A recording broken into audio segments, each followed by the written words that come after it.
Gate glindring iringane ya genep sing nyuwarake ya wijan. Itu bet. Ning kuping iso bolong yang rasa ki iso semeleh. Ora ngombe ora ngelak. Ora luwe ora mangan. Likanda sapa barantri ngono kok. Lho. Paribasane ngono kuwi, Gong. Kowe trima disuwarani tok. Aku ya ngono kok ning omah ya ngono karo wong omah. Wis mbokmu aku ora tau olah ki apa-apa, gelem waton suaramu ki apik nang aku ya ngono. Oh iya. Marga sing baku ki kerukunan kuwi kok. Iya. Ning tenan kok panjenenganing Bu Marmi iki sawise mari oleh gerah ki suarane malah bali dadi bocah. Ya ora mung suarane kabeh kaya bocah. Ya Anu bocah ya wis ngono kae ya. Anu mi ngene barang ya wis. Kaya anakmu kok tenan. Ayo kripik gedang, kripik telo, sithik edang waton rata.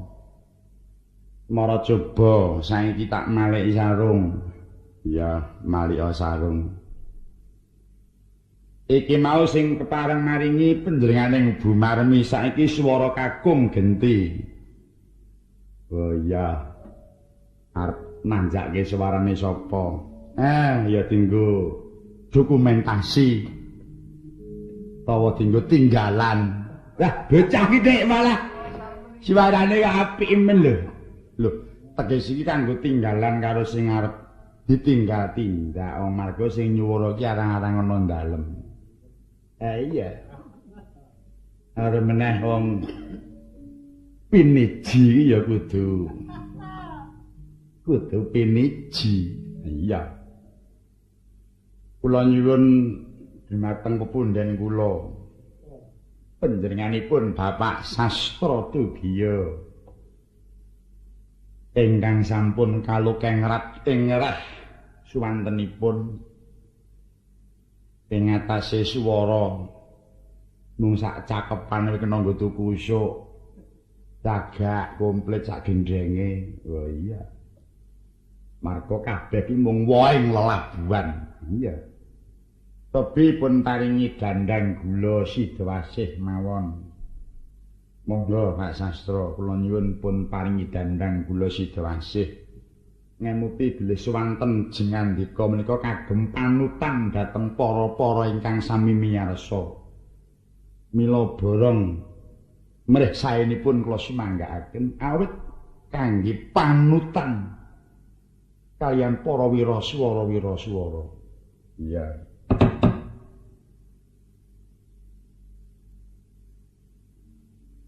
Pamintaku nimasitase atotrunta tansah raruntungan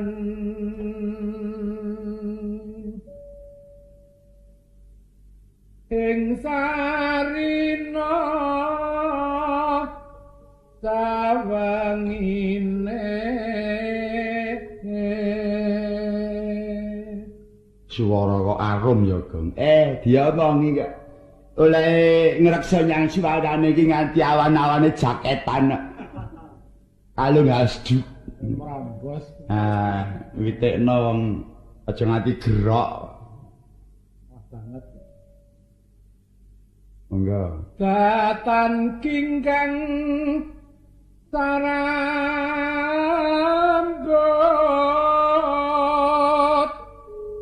lamun adoh caketing ati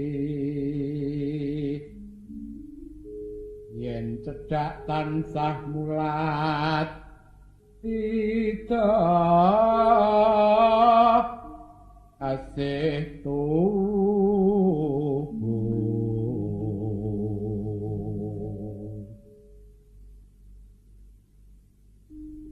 pindha mimi hamin tuna ayo bareng nimas hangayai wajib situasi Braya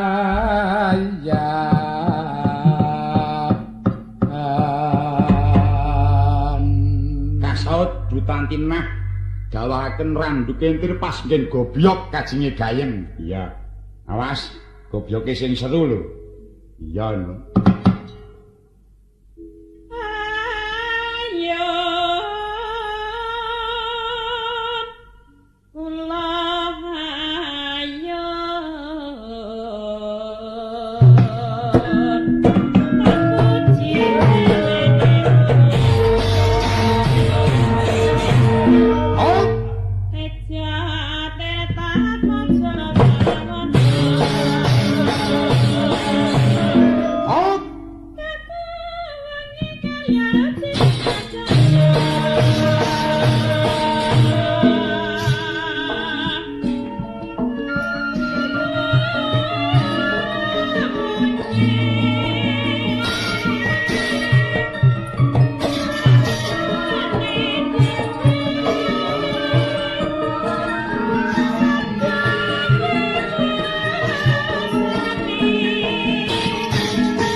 Sawetara wis bisa ngetokake keringet ora ketambung sethithik. Mara coba saiki genti Bagong. Marga Ndara ki jodhone karo Bagong. Aku kan iya no. Aku ki senengku nek slendro. Ayo sak karepmu to le wong dilar kok. Ayo apa sing dadi senengamu? Mau pelok slendro terus kruyuk. Manggon kon slendro. Iya. Jeralian. Ben ora ngantuk. Iya. Kula nyuwun dhateng kadang kula nem dipun paringana dandang gula manten anyar. Ingkang nyenggaki sampun ngantos namung wiraswara tok komplit sak para kanca klawitan keparinga nyenggaki dandang gula manten anyar. Tibake apa bablaske nyang Jawa Wetan, Kang.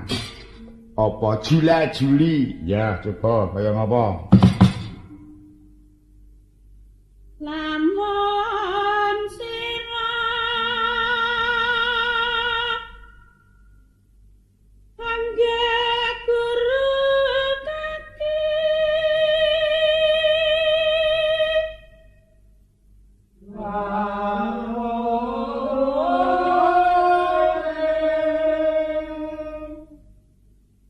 enten-entenan.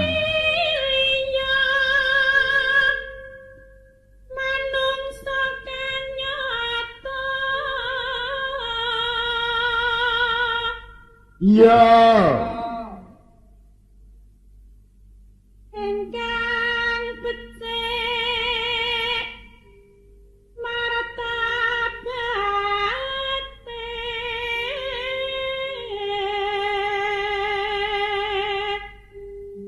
ora minum ngendi. Kenangi meneng kok enung. Ora wasang ke tangan kok. Glagap.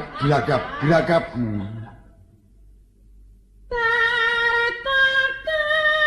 ruhen buka kang ibadah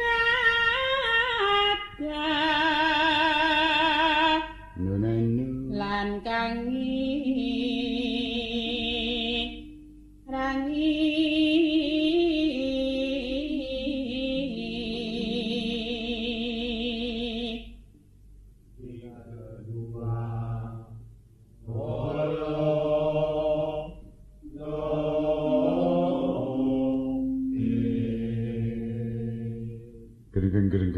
Grenggeng. Jagung bayen. No, gak jeneng no e. syukur oleh wong tapa. Arep mudhut nganti wedi. No. Ingkang wus mungkul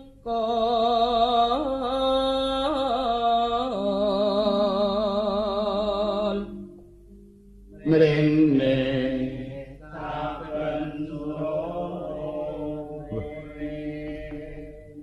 kemelun termulek. Gawekno gedhong ya stengwe.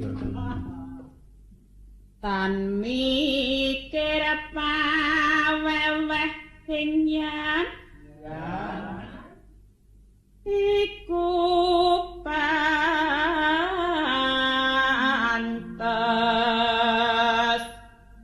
sira guranana kaki Birmas cao mampir Mas boten saratane kawruhan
panda muncar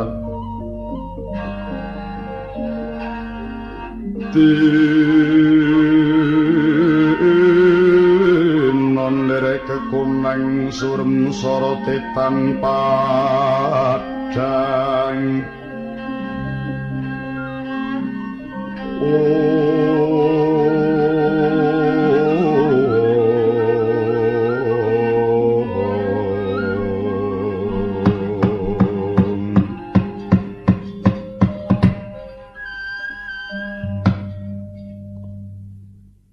Kakang Semar kula ndara nolo garing pituruk lawan sira Bagong Wulandara nun Wulandara kula den aja padha susah atimu lan aja padha lara rasamu kalno padha ndak kendelake ana madyaning alas kula niki dinengake mboten napa-napa wetun pun terwaca sing dadi wigatine Den nggih Ndara prihatos menggalih menapa kepareng dawuh dhateng Panakawan mbok menawi para Panakawan saged urun-urun rembag paripaos mboten kiteng klungsu-klungsu menawi saged nderek udu mila kepareng Ndara paring dawuh menggalih menapa ta Den Panakawan iku ngertine nek dikandhani nek mboten dikandhani mesti mboten ngerti mila nek paring dawuh Panakawan niku ampun diwelengke kalih Petruk mengke ndak kula mboten diomongi rak nyangkut daging waras to kuwi lah tak kira janane karo gareng dhewe kok aja aku tilik ngono apa ngerti to nek ning gawean iki wandamu Kakang Semar kula sumurupa ya Kakang marmane aku ana madyaning wana ingkang ndak penggalih amung kajaba lelakoning para Pandhawa Kakang Semar wiwit lair nganti padha diwasa parandene para Pandhawa durung nemoni kamukten luwih-luwih menawa aku kengetan pakartining para kadang werda Kurawa katon cetha le padha mbudidaya bakal hanyirnakake para Pandhawa satemah dina iki para kadang kalebu aku cumandha ana ing karaton Ngekacakra sawise Kakang Mas Bratasena bisa nyirnakake Nalendra Ngekacakra Prabu Kaladimbaka para kawula Ngekacakra kaya luwar sangka ing penandhang awit gedhening bungaing para kawula para Pandhawa ora kelilan ninggalake Ngekacakra kinen padha cumandha ana ing Ngekacakra saperlu ngayomi lawan para kawula niku jenenge para Gusti kula tasih beja kemayangan ing ngatasé awake dhewe nemu lara lapa ewadine saged mayungi dhateng tiyang sanes menika namanipun tetep ageng labetanipun para Gusti kula Pandhawa nanem dhateng labuhan sae iya Kakang nanging aku ora bakal lali tansah ngaturake panuwun kelawan Resi Jrapa anggone kepareng-paring pangayoman kelawan Pandhawa Sumawana Kanjeng Ibu nggih mila Ndara monggo ngantos dumugi pundi anggenipun dewa badhe nyobi dhateng Gusti kula Pandhawa dipun tampi kanthi tentreming penggalih kula pitados jer Basuki mawa biya sekabehing tumuju dhateng kanikmatan niku kudu dilakoni rekasane dhisik Kakang Semar boten napa-napa isih enom lakune rekasa sok nek tuwa wong kali nemoni mulya Ora awake dhewe ya turun-turune sing ing tembe kinudan Bisma nemu mulya. Kakang Semar iya. Sawetawis pangandikaning Sang Pamadya kelawan Merpatpana kawan. Dan pantoro dawing mangke prataning Nyai Sagopi ingkang kahanganti dhateng atmajanipun kalih.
Kunang surem sorote tanpa padang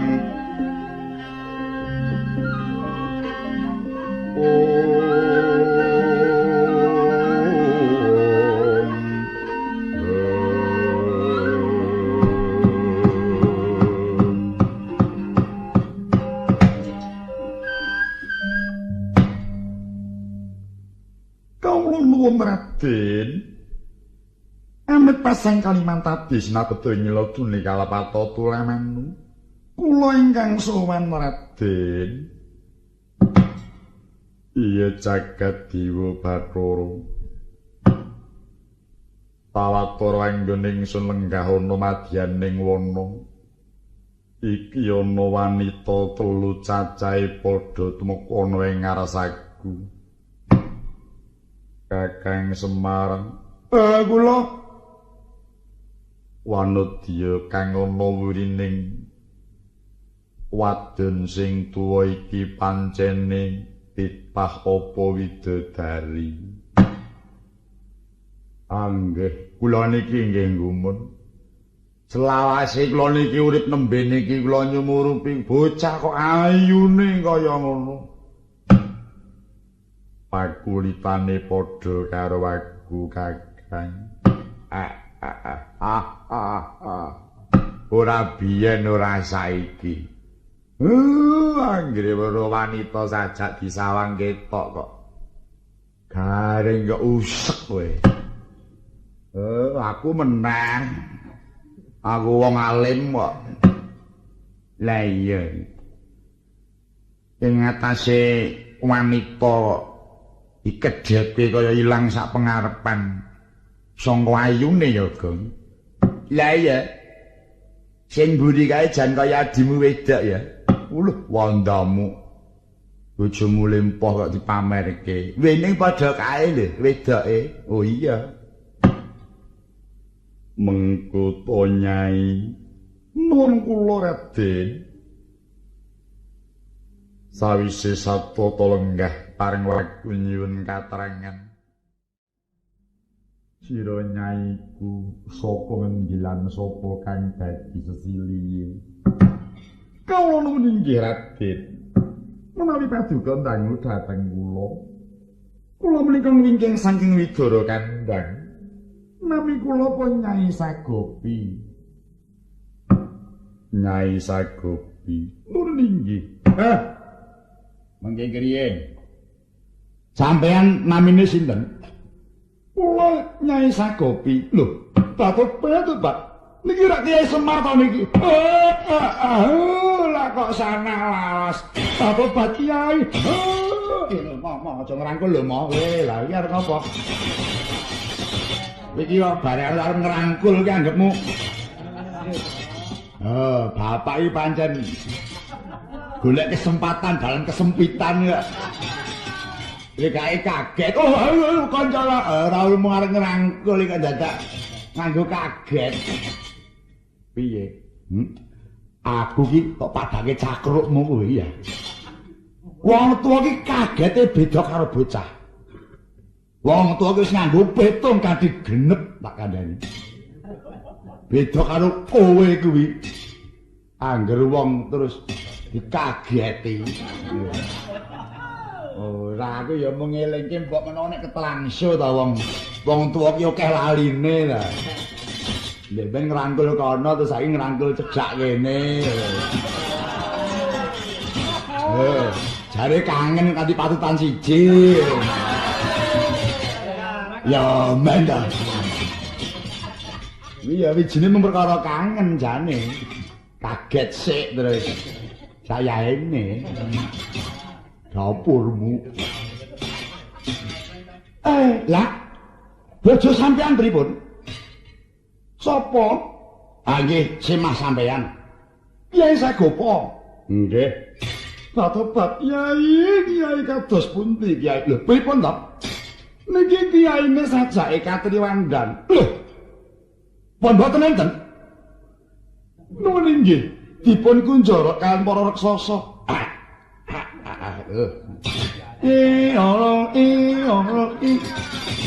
Wah, sing lanang ora nek bapak ya wis saya maju. Iki bojone kancaku iki.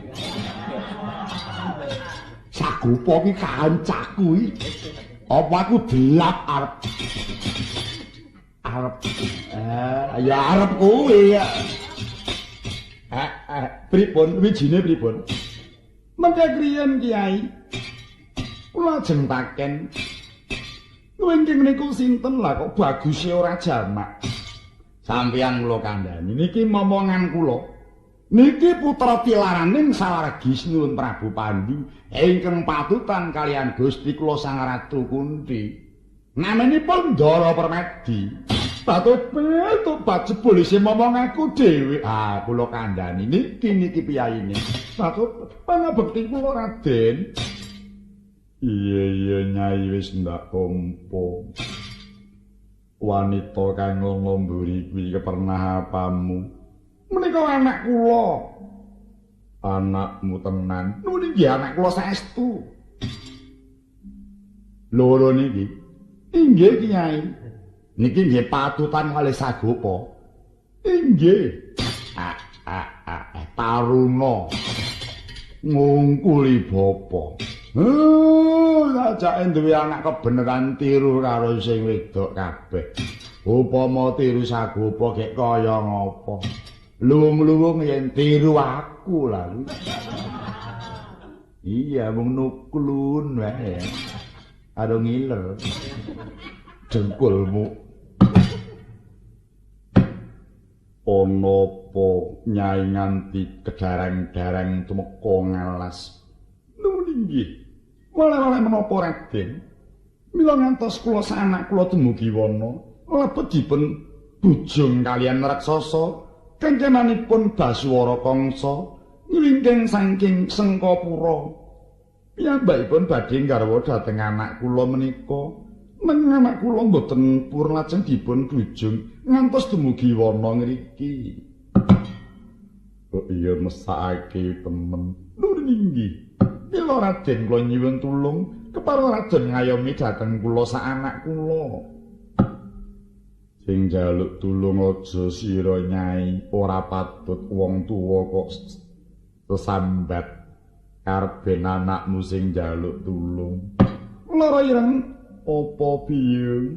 Mor kowe matur marang Gustimu Raden Permadi. Nyuwun pengayoman. Mbok wis larasati wae. Ya bocah loro sing matur bareng. Mergo yen ora kowe sing matur mengko ndak ora krasa ngayomi lho Lara ireng. Nggih. Nek Nyai Sagopi niku kudune rembukane kalih bapak ning nek enom nggih padha sing nom. Raden, apa aku njaluk tulung? Jenengmu sapa? Lara ireng sing ana mburi. Kula Larasati. Aku didhawuhi apa? Ayo mono aku ya Raden. Aku gelem ngayomi. Terus didhawuhi ngopo?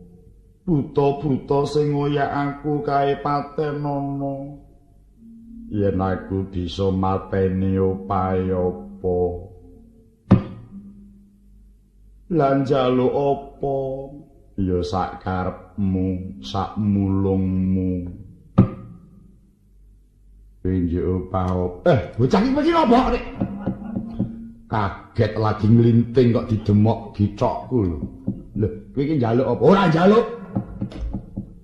Njaluk. Ora arep njaluk.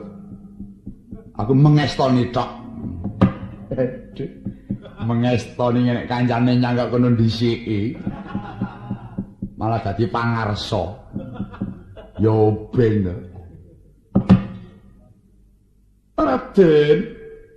Apa Nyai? Ketinggalipun anak kula perkawet badhe matur mila kula pinangka wakilipun Raden. Iya kepiye Nyai? Menawi paduka Raden saged mejahi raksasa ingkang ngambujung kula sanak kula benjang anak kula kalih kepareng dados garwa paduka Raden Permati.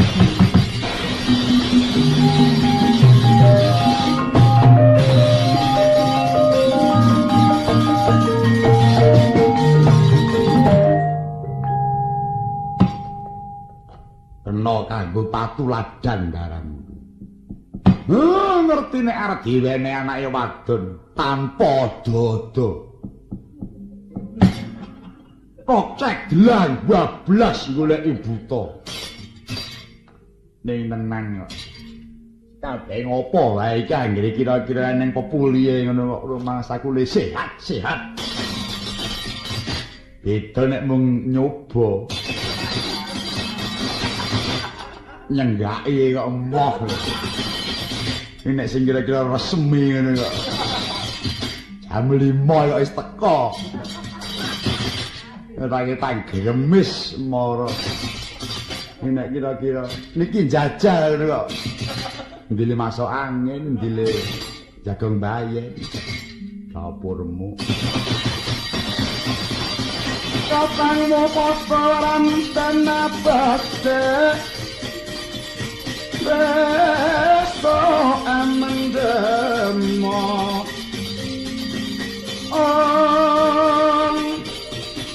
Paris kang prayekno yo saronto Mindorowati sing rupane kawak Pandhawa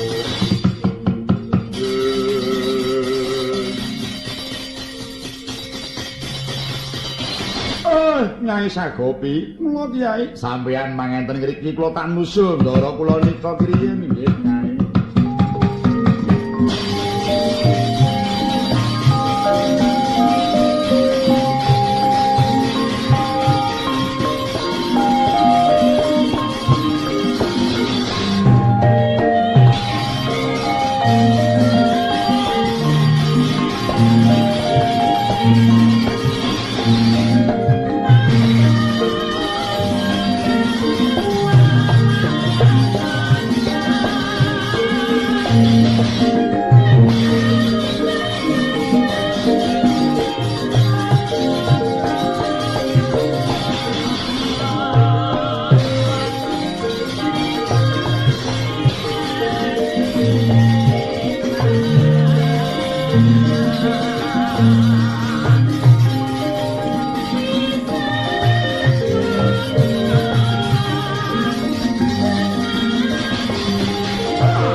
Padha gujekan. Oh, iwang kala manirata jiwaku hanya.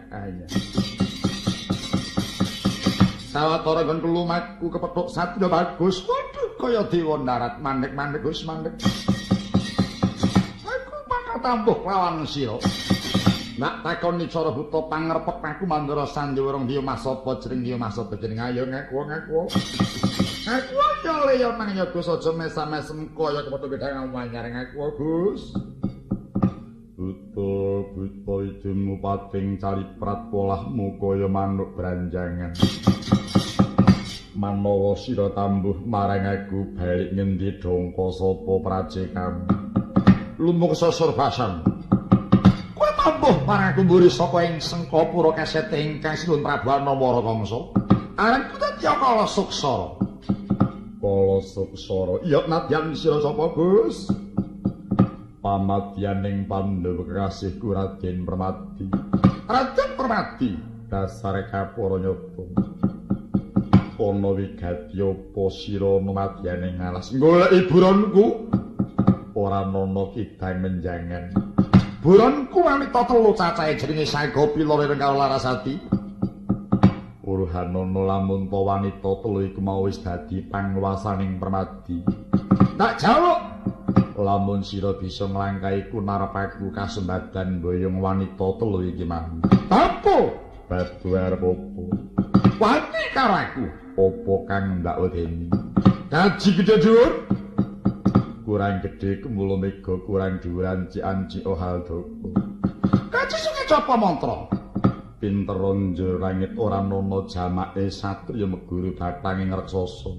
Harta apa? Dasar yaksa kapara sangka. Klakon tatatmu dambo dadamu.